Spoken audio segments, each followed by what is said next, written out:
இதை இப்போ இதில் ஆட் பண்ண போகிறேன். ஏன்னா நீங்கள் ஃபஸ்ட்டு யோசிச்சிருப்பீங்க தண்ணியே கம்மியாக ஊற்ற வச்சுருப்பீங்க. ஏன்னா இது ஃபஸ்ட்டு ஆட் பண்ணணும், அதுக்கப்புறம் தான்.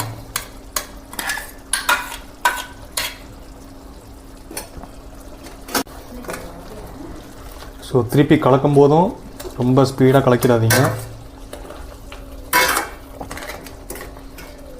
இந்த மாதிரி முடிஞ்சளவு எடுத்து ஊற்றுங்க, அது தப்பே கிடையாது. ஆனால் கொஞ்சம் டைம் எடுக்கும். ஏன்னா நீங்கள் சிக்கன் மட்டன் மாதிரி அப்படியே உள்ளே விட்டு எடுத்துட்டிங்கன்னா அந்த நண்டு உள்ள இருக்கிற கிரேவிஸ் எல்லாமே கொஞ்சம் வெளியே வந்துடும். இந்த நண்டு உள்ள கிரேவி சாறு பார்த்திங்கன்னா அதுதாங்க ரொம்ப முக்கியம். அதனால் நல்லா நண்டை வந்து கடித்து மென்று அது சாரை உள்ளே இழுத்து சாப்பிடுங்க.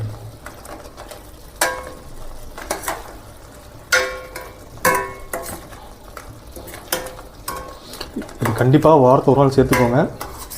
குழந்தைங்களுக்கும்